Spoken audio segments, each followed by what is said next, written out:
오늘 우리는 갈라디아서 4장 21절부터 있는 말씀을 가지고 공부하겠습니다. 우리 다 같이 읽겠습니다.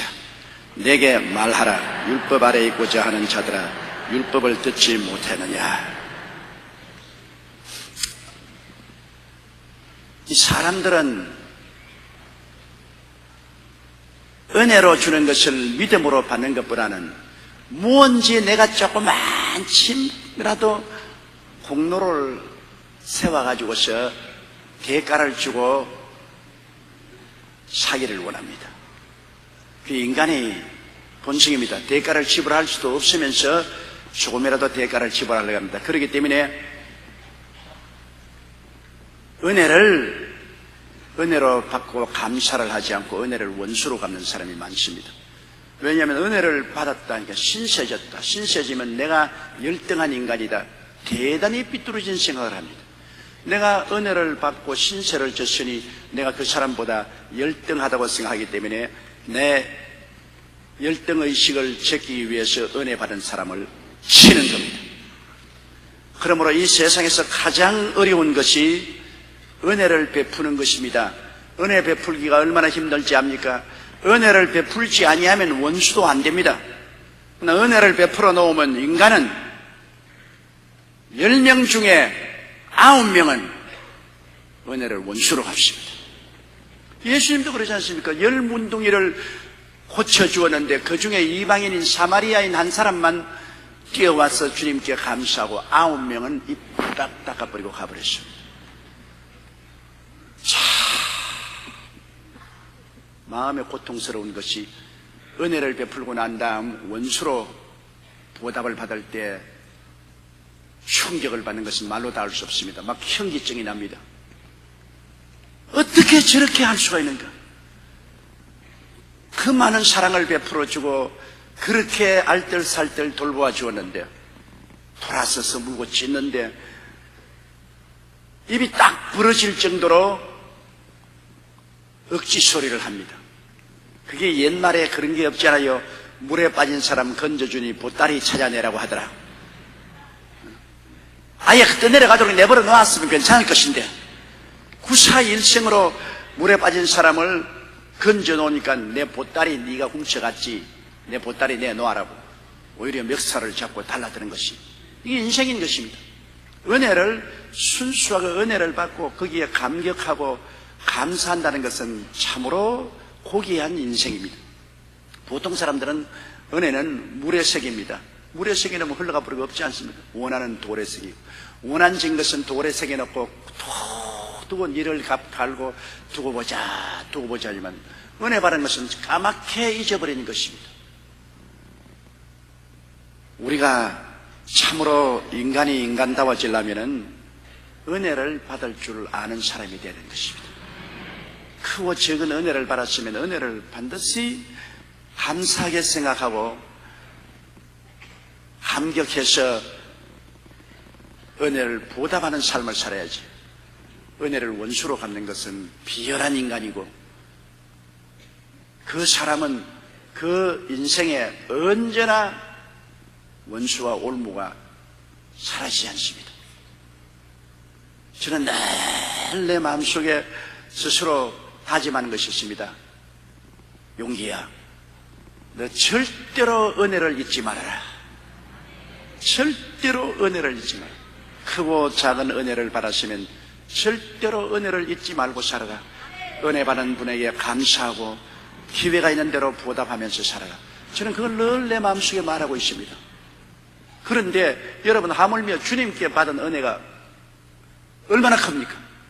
하나님의 아들이 육신을 쓰고 오셔서 우리와 삶에 동참하시고 우리의 짐을 짊어지시고 우리 대신 십자가에서 몸을 찢고 피 흘려 죽어서 우리의 죄와 허물을 다 청산하시고 천국길을 열어주신 것 얼마나 큰 은혜입니까? 이거 값으로 계산 안 되죠.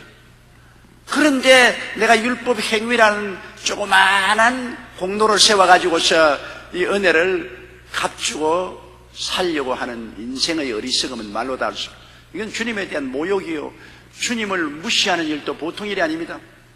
자기가 행한 조그마한 일을 가지고 나는 공로를 세웠습니다. 날 좀 보소. 이만하면 내가 주님의 구원을 받을 만한 자격이 있습니다. 주님이 주신 은혜는 너무나 크기 때문에 그냥 믿음으로 받는 것입니다. 그냥 믿음으로 받는 것이에요. 그거를 주님이 주신 은혜를 돈 10원을 주고 혹은 100원을 주고 그 은혜를 내가 값주고 사겠다고 나타난다면 그 돈 10원이나 100원은 저주받은 돈이 되고 마는 것입니다. 그 행위는 저주받은 행위가 되고 마는 것입니다. 주님께서 주시는 이 너무나 크신 은혜는 값이 너무나 크고 도저히 우리 인간으로서는 그것을 대가를 지불할 수 없기 때문에 그저 믿음으로 받아들이면 되는 것입니다. 남녀, 노유, 빈부, 귀천할 것 없이 예수 그리스도를 구주로 믿으면 구원을 받게 되는 것입니다. 예수님 은혜로, 그건 내 힘으로 받는 겁니다. 예수님의 은혜로, 예수님이 돌봐주심으로, 예수님 백을 의지해서 믿음으로 손잡고 천당에 가는 것입니다. 얼마나 좋은 천당입니까? 믿음으로 지옥을 피할 수 있습니다. 얼마나 무시무시한 불구덩이에서 우리가 예수님을 통해서 건짐을 받고 예수님을 통해서 영원한 생명을 얻을 수 있지 않습니까? 율법 행위로 구원받을 사람 아무도 없어요. 여러분이 의로운 일을 행해서 대가를 지불하고 구원받을 사람 천하에 아무도 없어요. 의인은 없나니 하나도 없습니다. 율법 앞에서는 모든 사람이 죄인입니다. 그런데 갈라디아 사람들은 어리석게도 예수를 믿음으로 구원을 받고 난 다음 거짓 예언자, 거짓 사도, 거짓 교사들에게 속아 넘어가서 또다시 은혜 플러스 율법을 하려는 것입니다. 예수님이 내가 다 이루었다고 했는데 다 이루어놨는데 보탤 수도 없고 뺄 수도 없습니다. 다 이루어놨는데 뭘 보태고 빼요. 그런데 갈라디아 사람들은 이 은혜만 가지고는 구원을 못 받는다. 플러스 율법도 지켜야 된다. 이래서 은혜를 은혜답지 못하게 만들어버리고 마는 것입니다. 은혜는 완전한 것입니다. 보태고 뺄 것 없습니다. 오직 믿기만 하면 될 일이지 그게 무엇을 보태도 안 되고 무엇을 빼도 안 됩니다. 소위 거짓 사도요, 거짓 선지자요, 거짓 교사라는 사람들, 여러분 그 사람들 표면적으로 나 거짓 사도입니다, 나는 거짓 선지자입니다, 거짓 교사입니다 하고 되지 않습니다. 꼭 진짜 사도와 같고 꼭 진짜 선지자와 같고 진짜 교사와 같습니다. 그런데 뭐가 다르냐? 이단이란 끝이 다릅니다. 처음에는 꼭 하나님의 사도요, 하나님의 선지자요, 하나님의 교사라는데 말 끝머리가 다르다고요. 끝머리가 다르다고. 끝머리가 뭐냐? 여러분 예수 믿어야 구원받습니다. 그러나 그거로는 충분하지 않습니다. 끝이 다르다고요. 그러나 행위를 보태야 됩니다. 여러분이요 예수 믿어야 구원을 받습니다. 그러나 돈을 내야 됩니다. 돈 가져오세요.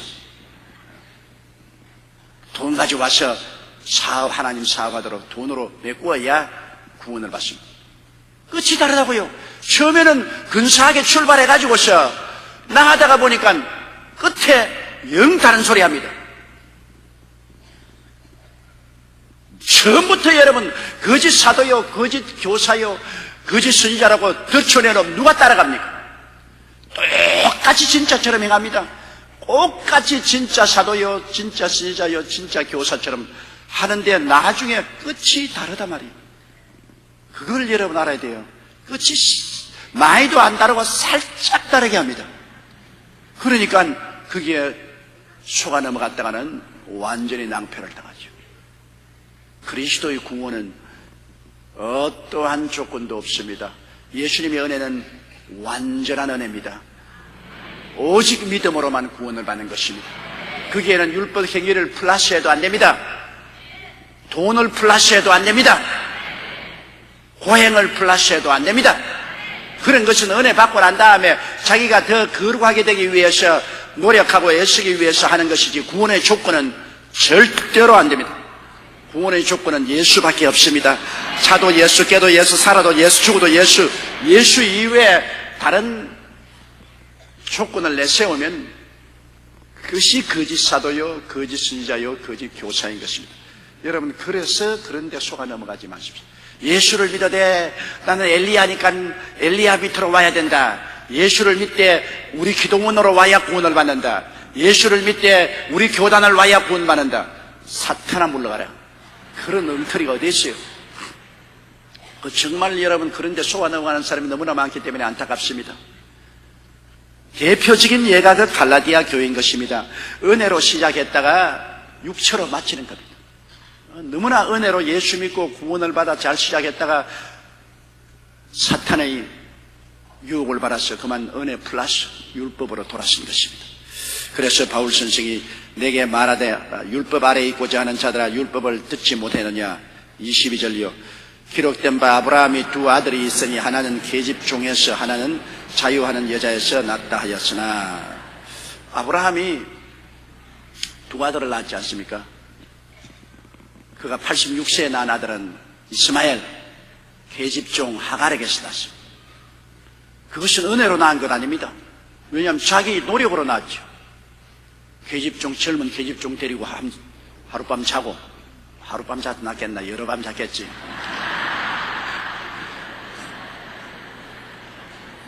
그 인간적인 생리적 현상으로 낳았으니까 은혜가 아닙니다. 그건 인간의 노력으로 낳은 것이죠. 그러나 사라에게서 낳은 아들은 이건 순전히 은혜로 낳았습니다. 왜냐? 100살 먹은 영감이 90살 먹는 할머니하고 아무리 잡았자 아무 일도 안 생깁니다. 그건 인간의 힘으로는 절대로 안 되는 거예요. 그건 헛수고야. 그런데도 100살 먹는 할아버지가 90살 먹는 할머니하고 사이에 자식이 생겼다. 이거는 기적이지요. 이거는 하나님이 섭리를 안 하고는 절대로 안 되는 은혜로 낳은 자식. 그러므로 이스마엘은 육으로 낳은 자식이고 이삭은 은혜로 낳은 자식인 것입니다. 확실하죠. 구약시대 사람들은 율법으로 낳았기 때문에 육으로 낳은 자식들이고, 신약시대는 우리가 율법을 지키지 않고 무조건 믿음으로 낳았으니까 은혜의 자식들이죠. 자식이 다 달라요. 똑같은 아브라함을 통해서 낳은 자식이라고 해서 다 아브라함입니다. 똑같은 아브라함을 통해서 낳아도 육으로 낳은 자식이 있고 은혜로 낳은 자식이죠. 그러므로 아브라함이 두 아들이 있으니 하나는 계집 종에서 하나는 자유하는 여자에게서 낳다 하였으나 23절요. 계집 종에게서는 육체를 따라 낳고 자유하는 여자에게서는 약속으로 말미암았느니라. 계집 종으로는 육체로 말미암아 낳죠. 두 육체가 연합해서 자식을 낳았어요. 그러나 자유케 하는 여자를 통해서는, 사라를 통해서는 하나님이 약속하셨다. 내가 너에게 자식을 주겠다. 아브라함이 99살 때, 사라가 89살 때 하나님께서 나타나셔서 명년 이맘때 너에게 자식이 있겠다. 약속입니다. 그때 여러분, 아브라함도 웃었고 사라도 웃었습니다. 아브라함은 이스마엘이나 살게 해 주십시오. 사라는 장막 뒤에서 그 말을 듣고 하나님이 날 웃기시네. 사라야 왜 웃느냐? 안 웃었어요. 네가 웃었나니라.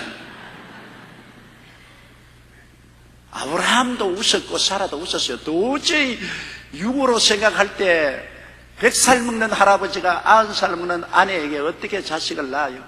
웃을 수밖에 없죠. 아브라함도 웃었고 사라도 웃었어요. 참 하나님 웃기시네. 그랬는데 아들을 낳았거든요. 은혜의 자식. 하나님 약속을 통해서 믿음으로 말미암아 은혜로 낳은 자식인 것입니다. 24절요. 이것은 비유니 이 여자들은 두 언약이라. 하나는 신의 산으로부터 종을 낳은 자니 곧 하가라. 이건 이제 비유로 말하면은 신의 산에서는 모세가 하나님의 율법을 받았지 않습니까? 십계명을 받았죠. 그래서 온 유대민족들은 율법 하에 있게 되었다. 율법의 종이죠. 아무리 해도 지킬 수 없는 율법의 종으로서 나왔는데, 바로 이 하갈이 낳은, 육체로 낳은, 상징적으로 보아서 바로 이 시내산에서 율법하에서 난 유대민족과 같다는 것입니다. 시내산은 이 아라비아어로 하갈이라고 합니다. 그러니까 하갈하고 같은 말이죠.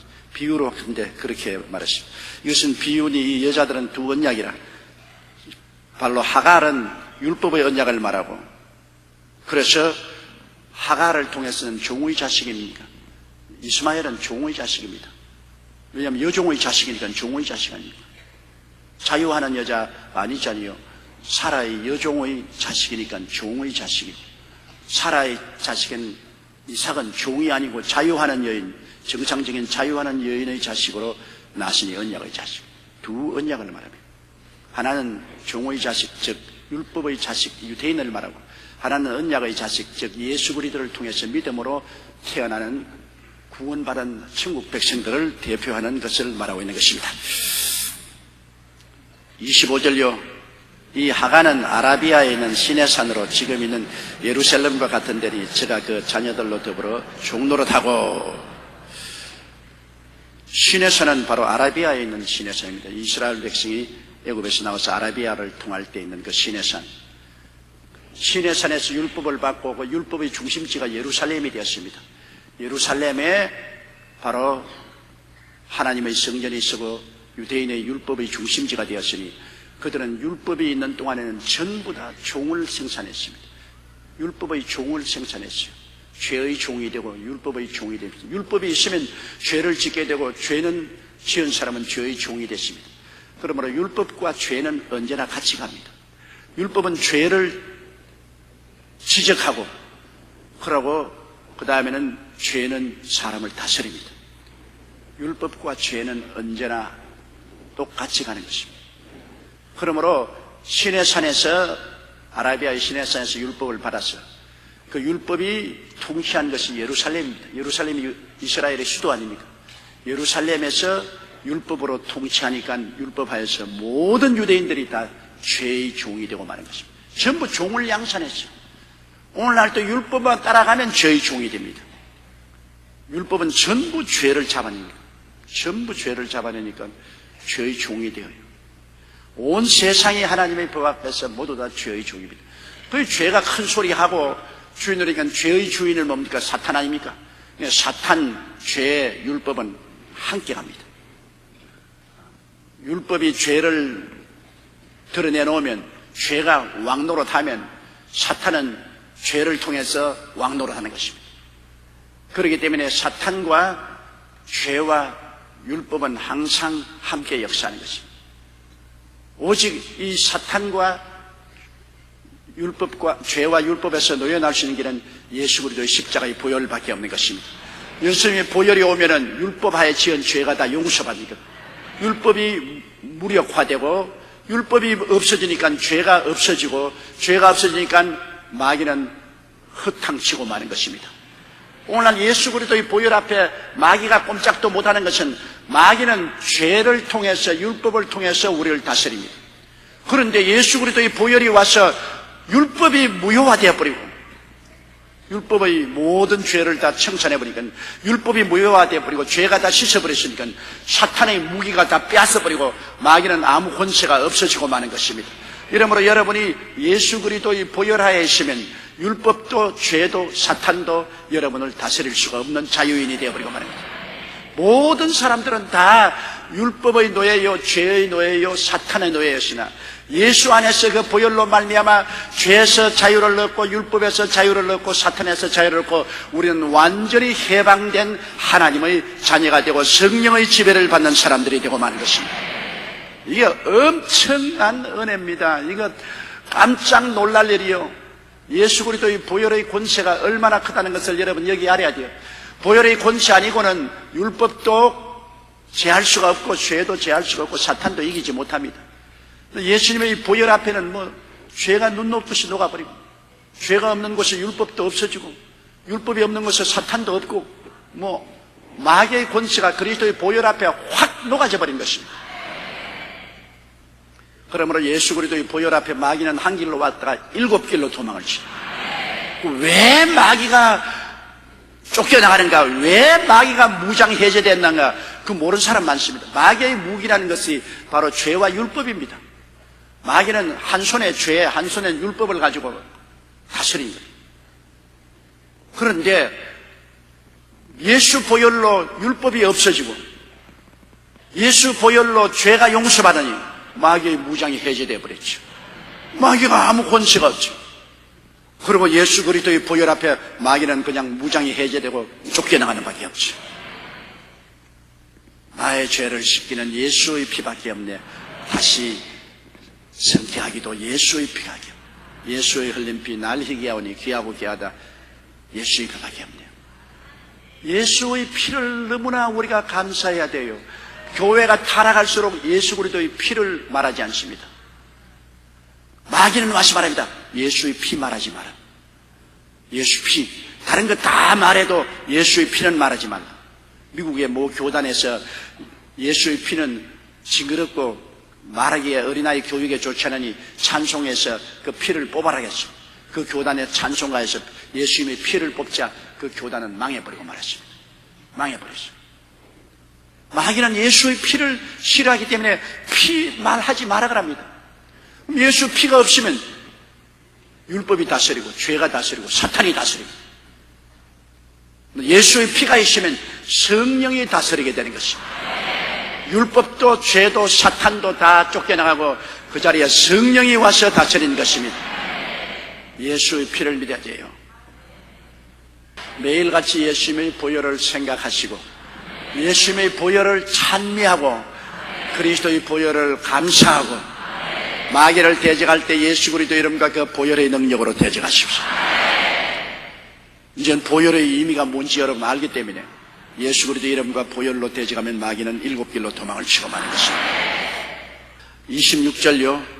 오직 위에 있는 예루살렘은 자유자니 곧 우리 어머니라. 위에 있는 예루살렘은 바로 자유자 예수 그리스도를 말하는 것입니다. 위에 있는 예루살렘, 밑에 있는 예루살렘은 율법으로 다스리니까 모두 다 죄와 율법과 마귀의 종으로신데 위에 있는 예루살렘, 즉 예수 그리스도 위에 있는 예루살렘은 자유자니 곧 우리의 어머니인 것입니다. 우리 주 예수 그리스도가 우리의 영적인 아버지도 되시고 어머니도 되시는 것입니다.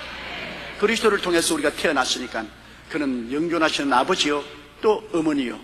예수님은 아버지 어머니가 다 되시는 것입니다. 위에 있는 예루살렘, 다시 말하면 천국에 있는 예루살렘은 자유자니 곧 우리 어머니라. 기록된 바 27절 기록된 바 잉태치 못한 자여 즐거워하라. 그렇지 못한 자여 소리질러 외치라. 이는 홀로 사는 자의 자녀가 남편 있는 자의 자녀보다 많음이라 하였더라. 이것은 성경 이사야 54장 1절에 예언한 말인데 잉태치 못한 자여 즐거워하라. 그렇지 못한 자여 소리질러 외치라.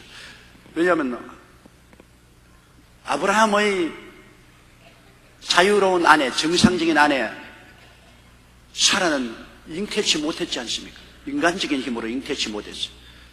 인간적인 힘으로 어린애 가져서 구로에서 낳은 것이 아닙니다. 하나님의 은혜로 잉태해서 하나님의 은혜로 낳았습니다. 그렇기 때문에 그것을 비유해서 말하기를 잉태치 못한 자여 즐거워하라. 또 구로치 못한 자여 소리질러 외치라.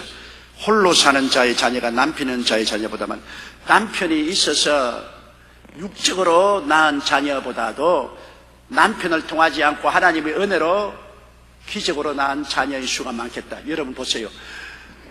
저 유대인 율법주의 율법을 통해서 낳은 유대인의 수는 온 세계에 지금 2천만 명밖에 안 됩니다. 그러나 예수 그리스도를 믿음으로 말미암아 낳은 하나님의 자녀는 이 세상에 약 20억이 됩니다. 그러므로 율법을 통해서 낳은 자녀보다는 은혜를 통해서 믿음으로 낳은 자녀 수가 훨씬 많겠다. 이 성경이 말한 것이 바로 그것인 것입니다. 바로 사라는 은혜를 상징하는 것이기 때문에 하갈은 율법을 상징하고, 그 율법을 통해서 낳은 자식은 유대인들 2천만 명이고 은혜를 통해서 낳은 자식은 오늘 예수 그리스도를 믿음으로 말미암아 세상에 20억 가까이 되었으니 잉태치 못한 자여 즐거워하라. 그렇지 못한 자여 소리질러 외쳐라. 홀로 사는 자의 자녀가 남편 있는 자의 자녀보다 많다. 이 은혜를 상징하는 남편 없이 하나님의 기적으로 하나님 남편을 통해서 낳은 기적 은혜의 자녀, 이것이 바로 이삭이요 우리 예수 믿는 사람인 것입니다. 우리들은 하갈 남편을 통해서 낳은 종의 자녀, 즉 유대인 수보다 많다는 것입니다. 그 다음 28절요. 형제들아 너는 이삭과 같이 약속의 자녀라. 이삭이 하나님의 약속을 통해서 낳았지 않아요. 인간의 수단으로 낳은 것 아니지 않아요. 인간의 힘으로는 절대로 낳지 못할 자식을 아브라함이 100세 90살 되는 사라를 통해서 낳았지 않아요. 약속의 자녀죠. 우리는 누굽니까? 우리도 인간적으로 수고하고 노력하고 율법을 지키고 고행을 하고 그렇게 해서 우리가 구원받았습니까? 아니잖아요. 우리는 약속, 누구든지 저를 믿으면 멸망하지 않고 영생을 얻으라는 약속을 믿고 낳았지 않아요. 이삭이 약속의 자녀인 것처럼 우리도 약속의 자녀인 것입니다.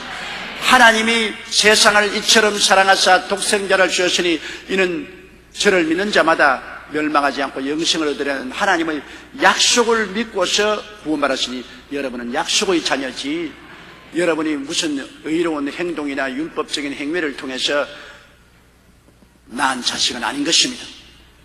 그러므로 이삭이 하나님의 약속의 자녀인 것처럼 우리도 다 하나님의 약속의 자녀인 것이요, 약속이면 은혜를 믿는 것이지 행위를 하는 것이 아닌 것입니다. 29절요. 그러나 그때 육체를 따라 난 자가 성령을 따라 난 자를 핍박한 것 같이 이제도 그러하다. 아브라함이 이삭을 낳았을 때가 이스마엘의 나이가 13살입니다. 그런데 이삭이 젖될 때쯤 돼서 큰 잔치를 베풀을 때 보니까 하갈의 여종의 자식인 이스마엘이 자유인의 자식인 사라의 아들 이삭을 조롱하고 있거든. 놀리고 있더라고요. 놀리고 있어. 그러니까 사라가 막 분노가 막 심해가지고서 아브라함에게 와서 당장 저 하갈과 이스마엘을 내가 쫓아라. 와, 이거 아브라함은 참 괴롭습니다. 왜냐하면 아브라함은 그래도 하갈도 자기가 첩으로 가졌지만은 그 아들은 자기 아들 아닙니까? 그런데 당장 내쫓으라 그래요. 아브라함이 고민하고 있으니까 하나님께서 말하기를 사라의 말을 들으라. 사라 말대로 하라. 그래서 할 수 없이 음식과 물 한 가죽 부대를 담아서 하갈에게 지워주고 너 갈 대로 가라고 내가 쫓았습니다. 그래서 이스마엘은 아브라함의 상속자가 되지 못했습니다. 이스마엘은 뭘 상징합니까? 율법을 상징합니다. 율법은 하나님의 상속자가 못 된다는 것입니다. 약속의 자녀야만 상속자가 된다. 그러므로 율법을 지켜서 구원받겠다는 것은 하나님의 상속자가 안 돼요. 이삭처럼 약속을 믿음으로 말미암아 태어난 자식이 상속자가 된다. 그러므로 유대인 율법주의자들은 하늘나라를 상속으로 받지 못하고 하나님의 약속인 예수 그리스도를 믿음으로 말미암아 태어난 우리가 하늘나라를 상속으로 받는다, 그 말인 것입니다. 율법주의자는 내쫓아라. 아무리 아브라함의 자식이라도 육체로 난 것은 쫓아라. 상속받지 못한다. 약속으로 낳은 자식이 자식이다. 그렇기 때문에 오늘날 율법주의자가 와가지고서 율법을 지켜야 된다, 행위를 해야 된다, 그건 쫓겨나갈 딱 좋은 소리입니다. 율법 행위로는 구원 못 받습니다. 쫓겨나갑니다. 오직 약속을 믿음으로 말미암아 구원받은 우리들이 하늘나라를 상속으로 받게 되는 것입니다. 30절요. 그러나 성경이 무엇을 말하느냐? 계집종과 그 아들을 내어 쫓아라. 계집종의 아들이 자유하는 여자의 아들로 더불어 유업을 얻지 못하리라 하였느니라. 31절요. 그런즉 형제들아 우리는 계집종의 자녀가 아니요 자유하는 여자의 자녀라. 우리 예수 믿는 사람은 자유하는 여자의 자녀다. 이삭과 같다. 이삭과 자유하는 여자, 즉 사라의 자식인 이삭과 같이 우리는 약속의 자녀. 그러나 율법주의자들은 계집종의 자식인, 종의 자식인 이스마엘, 그 종의 자식은 상속으로 받지 못하고 여종과 함께 그 여종의 자식은 쫓겨났다. 그러므로 율법주의자는 쫓겨나가고 우리 은혜주의자는 구원을 받는다. 이러므로 여러분은 은혜주의자가 되고 율법주의자가 되어서는 안 됩니다. 예수 그리스도의 십자가의 공로는 절대적인 은혜의 약속인 것입니다. 누구든지 남녀노유 빈부 귀천할 것 없이 믿기만 하면 구원을 얻겠다는 것입니다. 은혜입니다. 전적인 은혜입니다. 여기에 플러스 율법은 없습니다. 율법을 보태면 안 됩니다. 율법주의자는 은혜를 무로 만드는 것입니다. 무시하는 것입니다. 그렇기 때문에 율법주의를 가지고 구원을 받고자 하는 자는 바로 아브라함의 가정에서 내어 쫓긴 하갈 여종과 그 자식처럼 내어 쫓기는 것입니다. 율법주의자는 종입니다. 율법의 종이요 죄의 종입니다. 그러나 은혜주의자는 율법과 죄에서 해방을 얻은 자유인인 것입니다. 성령으로 충만한 하나님의 자녀가 되는 것입니다. 이 얼마나 좋은 일인지 말로 다 할 수가 없습니다. 자, 5장 1절요. 그리스도께서 우리로 자유케 하려고 자유를 주셨으니 그러므로 굳세게 서서 다시는 종의 멍에를 매지 말라. 예수께서 우리로 자유케 하려고 자유를 주었습니다. 여러분 말씀하시면 예수님이 십자가에 못 박혀 피를 흘림으로 우리를 죄에서 자유롭게 했지요. 율법에서 자유롭게 했지요. 마귀에게서 자유롭게 한 것입니다. 거대한 3대 자유를 준 것입니다. 죄에서 자유, 율법에서 자유, 마귀에서 자유. 그러니까 자연적으로 사망에서 자유, 지옥에서 자유. 우리 예수 믿는 것은 거대한 자유를 쟁취하는 것입니다. 자유인이 되는 것입니다. 죄에서 자유, 마귀에서 자유, 율법에서 자유, 그리고 지옥에서 자유. 우리는 자유를 얻은 사람들. 예수 그리스도께서 우리를 자유롭게 하려고 자유를 주셨습니다. 십자가에서 내가 다 이루었다 할 때 그게 모든 구속은 다 끊어졌습니다. 속박의 줄은 다 끊어졌습니다. 자유와 해방의 나팔 소리가 울려나는 것입니다. 해방이다. 율법에서 해방이다. 죄에서 해방이다. 마귀에서 해방이다. 정죄와 심판에서 해방이다. 지옥에서 해방이다. 천국의 자유인이 되었다. 얼마나 좋습니까? 그러므로 우리는 믿음의 구석에 서서 다시는 종의 멍에를 매면 안 돼요. 예수 그리스도를 믿는 믿음의 구석에 서야 돼요. 흔들리면 안 됩니다. 누가 무슨 말을 해도 흔들리면 안 돼요. 종의 멍에를 매면 안 됩니다. 다시 여러분에게 종의 멍에를 매려고 마귀들은 쫓아와서 어떻게 하든지 살짝 여러분을 속아 넘기려고 하는 것입니다. 살짝입니다. 크게도 아닙니다. 살짝. 꼭 하나님이 하시는 말씀처럼 하면서 살짝 끝을 가르게 하는 것입니다. 그래, 예수 믿고 은혜 받아야지. 물론이지. 예수 믿고 은혜 받아야 구원받지. 그래도 요 율법은 환련 받아야 된다. 요 날 토요일은 지켜야 된다. 요 음식은 관리해야 된다. 물론 예수 믿고 구원받지. 그러나 요것을 더 보태야 된다. 은혜를 살짝 무색하게 만들어버리고 마는 것입니다.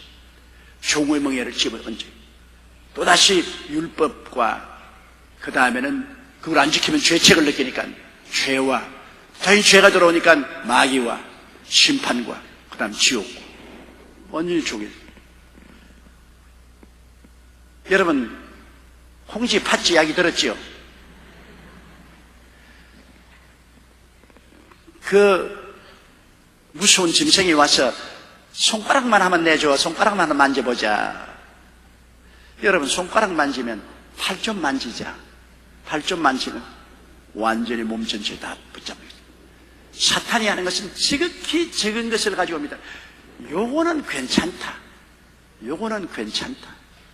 그러나 그 조그마한 하나 주일 예수를 믿고 구원받지. 물론 받아. 그러나 토요일을 안 지키면 구원 못 받아.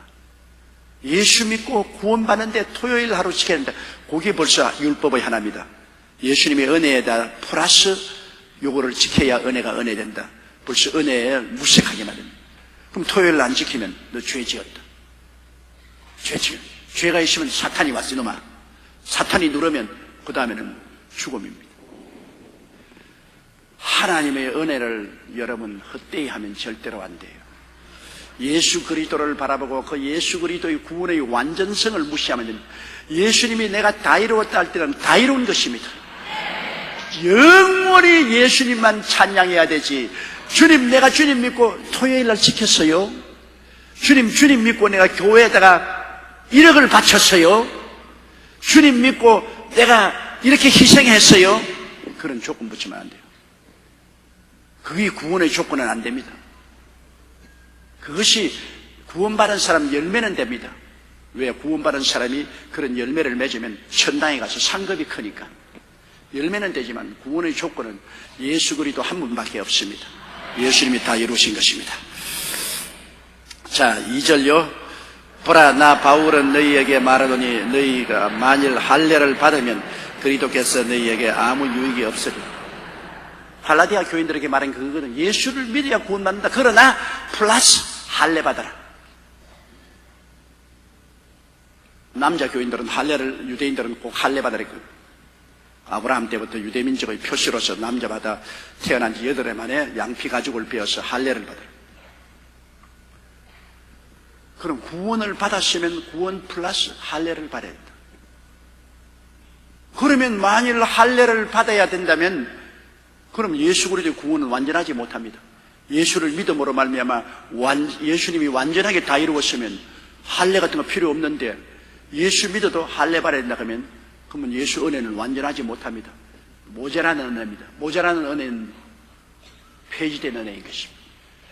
이 갈라디아 사람들에게 와서 유대인들이 너희들이 예수 믿고 구원은 받되 할례는 받아야 된다. 은혜에다가 플러스 할례를 보태면 은혜는 없어져 버린 것입니다. 은혜는 100% 은혜지 그게 무엇을 보태면 안 되는 것입니다. 그렇기 때문에 보라, 바울은 너희에게 말하노니 너희가 만일 할례를 받으면 그리스도가 너희에게 아무 유익이 없으리라. 3절요. 내가 할례를 받는 각 사람에게 다시 증가하노니 그는 율법 전체를 행할 의무를 가진 자라. 율법에서 할례를 받으라고 했으니까 그러면 할례 하나를 한다면은 그 다음에는 다른 율법도 다 지켜야 돼요.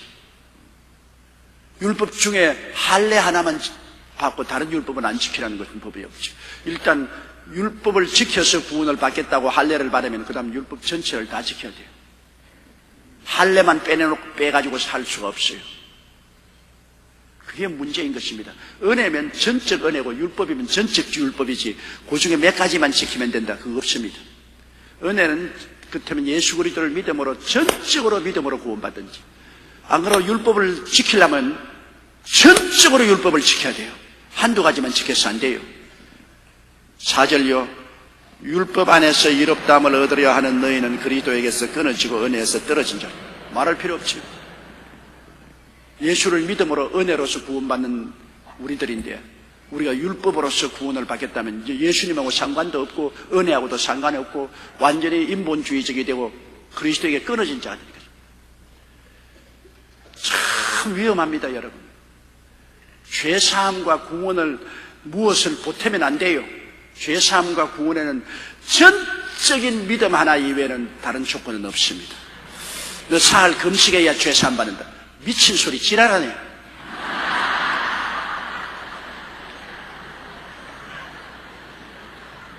그 미친 지랄 아닙니까? 예수 그리스도의 십자가의 보혈을 3일 금식해야 너 용서받고 구원받는다. 이런 소리를 합니다, 여러분. 소위 요사이 은혜 잘하는 사람들이 와가지고서 연약한 사람들의 협박 공갈하고 그래가지고서 가산을 탕진하게 만듭니다. 집 팔아내라. 그래야 구원받는다. 직장 다 버리고 오너라. 가족들 다 버리고 오너라. 그거 완전히 사람 환장하게 만들어요. 절대 안 돼요. 오직 믿음으로. 따라 말씀했어요. 오직 믿음으로. 그 이외에 무엇이 보태려면 믿음은 없어지고 은혜도 없어지고 예수님도 없어지고 그 다음에 자기 행위로 구원받아요. 행위로 구원받을 자가 누가 있어요? 5절요. 우리가 성령으로 믿음을 쫓아 의의 소망을 기다리노니. 우리가 하나님 성령이 깨우쳐 주어서 예수를 믿음으로 우리가 소망차게 되었습니다. 우리가 뭐 예수 믿는 거 우리 힘으로 믿은 줄 알아요? 성령이 오셔서 우리 깨우쳐 주셨지. 하나님의 성령이 우리를 깨우쳐 주시기 때문에 우리가 마음 눈이 밝아져서 예수님을 구주로 보고 믿음으로 마음의 소망이 넘치게 됩니다. 용서받고 의롭게 되고 천당 가는 소망이 우리 마음속에 넘치게 됩니다. 성령이 우리를 눈을 안 열어주면 우리는 전혀 몰라요. 바울 선생이 다메섹에 예수 믿는 사람 잡으러 갈 때 도중에 하늘에 햇빛 같은 빛이 비쳤다. 이 성령의 빛이거든요. 말에서 떨어졌어. 사울아 사울아 어찌하여 너가 나를 핍박하는가? 주여 누시니까 나는 너가 핍박하는 예수라. 그래서 일어나 보니까 장님이 됐어요. 참 좋은 표현입니다. 세상적으로 장님이 되자 영적인 눈이 띄은 것입니다. 세상적으로 자기가 본다고 할 때는 하나님이 안 보이는데 세상적으로 장님이 되니까 성령으로 말미암아 그리스도가 보였습니다. 바울은 거기에서 예수 그리스도를 바라보고 직가로 들어가서 3일 동안 금식기도 하고 아나니아가 와서 안수함에 눈이 뜨였는데 그때는 영적 눈이 이미 띄어졌으니 그 다음 육신의 눈도 떠서 보게 된 것입니다. 육신의 눈하고 영적인 눈하고 틀린 것입니다. 육신의 눈으로 보는 사람은 현실만 자꾸 보는 것입니다. 영의 무궁한 세계는 영적인 눈이 띄어야 되는데 영적인 눈은 안과에서 못 열어요. 성령이 열어주시는 것입니다. 하나님의 성령의 빛이 비추면 영안이 열려서 예수를 믿게 되는 것입니다. 믿게 돼요. 이 예수를 믿게 된다는 것이 얼마나 보배로운 신앙인지 몰라요. 너무나 보배로운 신앙이기 때문에 복 없는 사람은 예수를 못 믿어요. 복 없는 사람은. 우리 할머님이 늘 그런 말씀하시죠. 할머님이 정말 일장무식이요 내내 불교만 믿다가 제가 전도해서 예수 그리스도를 구주로 모시고 난 다음에 할머니 옛날 친구들 아주 그냥 골통 보살들에게 아무리 전도해도 안 되거든.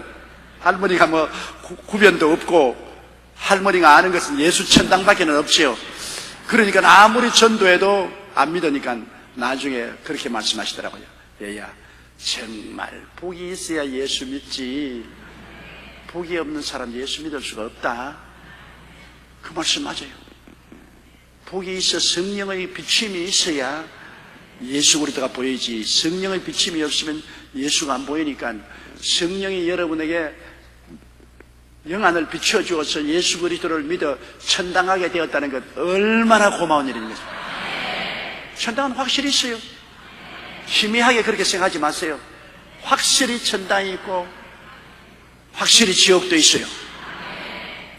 내가 주일날 확실히 천당은 있다는 책을 텔레비에도 보여주고 선전했는데 그날 5,000권이 다 팔려버렸어요. 그래가 오늘 또 여러분 보라고 10,000권을 갖다 놨어요. 왜? 사람들마다 천당이 있겠지. 그러나 없겠지. 아니야 있을 거야. 그래도 몰라. 천당 가야지. 그러나 혹시 없으면 어떻게 하노? 늘 갈등을 가지고 있습니다. 믿어볼까 믿어볼까 믿어볼까 믿어볼까. 교회 나오면서도 늘 그런 갈등을 가지고 있다. 그런데 이런 책이 도움이 되는 것은 왜냐하면 내가 직접 못 갔다 와도 천당에 갔다 와서 천당 구경한 것을 이야기하는 사람 말을 들으면 내 마음속에 의심의 뿌리가 뽑힐 수가 있기 때문인 것입니다. 상당히 도움이 많이 돼요. 이것이 뭐 신학적이고 학문적인 것은 아니지만 체험적인 신앙에 상당히 도움이 되는 것입니다. 여러분도 책을 보고 싶으면 오늘은 서적센터에 가면 많이 기다리고 있습니다. 근데 책 장사하려고 그런 소리 하는 건 아니에요. 절대로 책 장사해서 돈 벌려고 하는 건 아닙니다. 우리가 서로 신앙에 도움을 줄 수 있으면 얼마나 좋을까요? 자, 6절요. 그리스도 예수 안에서는 할례나 무할례가 효력이 없되 사랑으로서 역사하는 믿음뿐이니라. 옳지거려. 할례 받든지 할례 안 받든지 효과 없다. 토요일날 지키든지 안 지키든지 효과 없다. 예수 그리스도가 다 이루었기 때문에 이런 거 효과 없어요. 예수 그리스도 안에서는 하나님을 사랑하고 믿는 것밖에는 효과가 없어요. 믿으면 하겠네. 믿으면 하겠네. 그것밖에 효과 없어. 그러므로 무슨 환례를 받아라, 토요일 날을 지켜라, 고행을 하라, 금식을 하라, 무엇을 하라, 그래야 용서를 받고 구원받는다. 효과 없습니다. 웃기는 소리 하지 마십시오. 효과 있는 것은 예수님을 사랑하고 믿는 것만 효과 있는 것입니다. 그 이외에는 효과 없어요. 아무 효과 없습니다. 그렇게 했다고 하나님이 인정해 주느냐? 절대로 인정이 안 해줘요. 아무 소용없어요. 예수님을 사랑하고 믿는 것 이외에는 효과 발생하지 않습니다. 예수 사랑하고 믿으면 놀라운 효과가 발생되는 것입니다. 하나님의 자녀가 되고 성령의 충만히 역사하는 것입니다. 7절요. 너희가 다른 죄를 잘하더니 누가 너희를 막아 진리를 순종치 않겠느냐. 너희가 그동안 다름질 잘하더니, 예수 믿고 성령 받고 기도 잘하고 하나님께 찬양 잘하고 다름질 잘하더니 누가 너를 꾀더냐? 누가 효과 없는 일을 시키는데 거기에 속아 넘어가느냐? 아이고 내가 답답하 못 견디겠다. 바울 선생님, 내가 답답하다. 믿음이란 끝까지 달려가야 돼요. 바울 선생이 마지막 세상 떼시기 전에 디모데에게 편지한 건 뭡니까? 거기 보면은 디모데후서에 내가 선한 싸움을 싸우고 달려갈 길을 다 달려가고 믿음을 지켰다 그랬습니다. 이게 얼마나 우리 신앙생활에 좋은 결론입니까? 우리가 선한 싸움을 싸운다. 우리 일생은 싸움입니다. 일생은 이 땅에서 영적인 전쟁을 하는 것입니다. 마귀가 있으니까요. 마귀가 귀신들과 함께 우리에 와서 우리 신앙을 도적질하고 죽이고 멸망시키려고 온갖 유혹을 다하고 온갖 협박과 공갈을 다합니다. 그러므로 늘 싸워야 돼. 우리 신앙은 언제나 뜨거운 신앙으로 살기 위해 싸워야 돼. 가정에서도 신앙을 유지하려면 싸워야 되고, 직장에서도 신앙을 유지하려면 싸워야 되고, 사업하는 장에도 싸워야 돼. 이 세상에서 싸움 없는 것을 찾아간다고 아무리 찾아가도 없어요. 우리의 이 세상은 매일같이 마귀와 싸우는 겁니다. 내가 선한 싸움을 싸우고, 이것은 선한 싸움입니다. 구원을 위한 싸움입니다. 다른 사람 하나 전도하려 해도 마귀의 손에서 빼앗아야 되니까, 여러분, 빼앗는다는 것이 쉽습니까? 빼앗는 것 쉽지 않습니다. 그냥 있는 것 가져오는 것은 쉬워도 남이 쥐고 있는 것 빼앗으려고 하면 얼마나 힘이 든지 알아요. 어린아이들도 눈깔사탕 한 줘보십시오. 줘놓고 난 다음, 야, 엄마하고 나눠 먹자. 금방 엄마가 주었는데, 내가 주었는 건데 깨라 안 돼. 일단 어린애기도 줘놓으면 못 빼앗습니다. 빼앗으려면 한판 싸워야 돼요. 애가 울든지 엄마가 화를 내든지 해야지 그냥 안 내놓잖아요. 마귀가 잡고 있는 것을 빼앗으려고 하니 여러분 그렇게 쉽게 빼앗깁니까? 전도하는 거 쉽게 생각하지 마세요. 마귀에 확 잡히는데 그걸 빼앗으려니까 내가 많이 기도를 해가지고서 성령이 충만해서 마귀의 힘이 약화되어야 빼앗지요. 마귀가 힘이 세서 꽉 잡고 있는데 빼앗어지나요? 그러므로 그냥 융단 폭격을, 기도는 폭격입니다. 기도를 해서 마귀를 대가리를 잡아 두들겨 때리는 겁니다. 쥐어 박아가지고서 마귀가 하도 얻어맞아가 정신이 멀레레 했을 때 예수 이름으로 싹 빼앗어야지. 마귀가 팽팽 살아있는데 빼앗으려고 해봤자 빼앗기나요? 마귀가 내가 먼저 점령했는데 무슨 짠소리냐? 안 내간다. 어림도 없는 소리 하지 마. 딱 잡고 있지.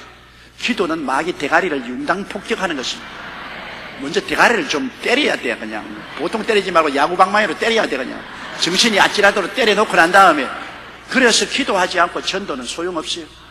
기도할 대상을 두고서 계속 기도해서 마귀가 막 그렇게가 되도록 해놓고 난 다음에 그 다음에 예수 그리스도를 전도하면 전도가 되는 것입니다. 바울이 갈라디아 교인들 보고 탄식하는 것이었습니다. 너희가 다른 죄를 잘하더니 누가 너를 막아 진리를 순종치 않게 하느냐? 누가 막았냐? 마귀가 막았죠. 8절에요. 그 권면이 너희를 부르신 이에게서 난 것이 아니라, 부르시는 예수님인데 예수님이 그렇게 하라고 하는 것은 아니다 말이에요. 사탄이 그렇게 한 것이다. 예수님이 너를 그렇게 불러서 한 것은 아니다. 9절요. 적은 누룩이 온덩이에 퍼지는 일. 누룩 보세요. 조금만 밀가루에 반죽을 해도 확 밀가루 전체가 다 부풀어오죠. 누룩은 죄를 상징합니다. 조그마한 누룩 하나가 들어오면 온 전체를 다 부패시키고, 그러므로 구역에도 한 사람이 잘못되면, 구역장 한 사람이 되면 구역은 전체를 다 이단으로 끌고 가요. 우리가 조심해야 되는 것은 미꾸라지 한 마리가 온 도랑에 꾸정물 다 일으키는 것처럼 잘못된 사람 한두 사람 들어와서 전체를 다 그냥 꾸정물 속에 집어넣어 버린 것입니다. 몇 사람의 잘못된 신앙을 가지고 와서 속닥 하면 전체를 아예 부패시킵니다. 그래서 교회가 조직을 하는 이유가 있습니다. 셀 구역을 하고 셀 지역을 하고 주의 종들을 파견해 놓고 하는 것은 감시하기 위해서, 적은 누룩이 들어와서 온 덩이를 다 썩게 못 만들게 하기 위해서, 감시하기 위해서 있는 것입니다. 그렇게 서로 다 감시해서 조그만 누룩이라도 들어오면 당장 그를 떼내버려야 되는 것입니다. 10절요. 나는 너희가 아무 다른 마음도 품지 아니할 줄을 주 안에서 확신하느라. 그러나 너희를 요동케 하는 자는 누구든지 심판을 받으리라. 심판받으리라. 너희들이 다른 마음을 먹지 않기로 내가 바라지만은 너희들을 요동케 하는 것은 그 사람 심판받는다. 하나님이 이 마지막 때는 오래오래 참으시는 하나님이신 것입니다. 왜냐하면 한 사람이라도 다 회개하고 구원받기 위해서, 회개하고 구원시키는데 얼마나 시간이 걸리지 않아요. 오래오래 참지만은 근본적으로 벌써 삭신오란 사람이 있습니다. 가룟 유다와 같이. 그래서 그리스도의 교회를 뒤에 엎으려고 하는 자는 심판을 면하지 못합니다. 하나님이 오래 참으시지만은 그래도 심판을 전혀 안 하는 하나님이 아니신 것입니다. 오래 참으시나 근본적으로 그리스도의 교회를 뒤에 엎으려고 작정을 하고 이단과 사설을 가지고 오는 그러한 자는 하나님이 심판하기 때문입니다. 11절요.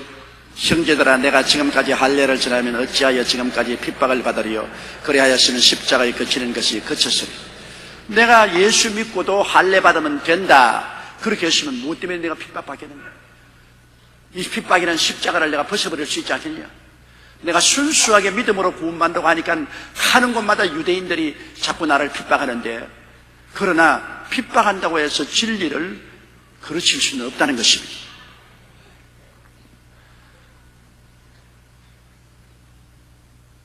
12절요. 너희를 어지럽게 하는 자들이 스스로 베어버리기를 원하노라. 너희를 어지럽게 하는 자, 너희들에게 와서 순수한 신앙을 어지럽게 하는 자들은 모두 다 이렇게 되기를 원한다. 우리 바울 선생이 얼마나 답답해서 그렇게 말하겠습니까? 너희를 어지럽게 하는 자들은 스스로 다 베어버리기를. 오늘날 우리는 순수한 신앙을 유지해야 되는 것입니다. 혼탁하면 안 됩니다. 하나님은 순수한 하나님, 단순한 구원의 은혜를 복잡하지 않습니다. 구원을 복잡하게 하면 벌써 그 이상이 들어갔습니다. 구원은 단순합니다. 하나님이 세상을 이처럼 사랑하사 독생자를 주었으니 누구든지 저를 믿으면 멸망하지 않고 영생을 얻으리라. 단순합니다. 믿음으로 말미암아 다 구원받습니다. 예수 믿고 하나님을 사랑하는 자는 다 구원받습니다. 엉터리로 믿는 것은 믿음이 아니고요. 내가 예수를 정말 내 구주로 마음속에 모셔드리고 나의 주인으로 모시고 하나님을 사랑하는 사람은 다 구원을 받죠. 거기에 다른 아무것도 보탬에 안 있는 것입니다. 오직 믿음으로, 오직 사랑으로만 우리가 천국까지 가게 되는 것입니다.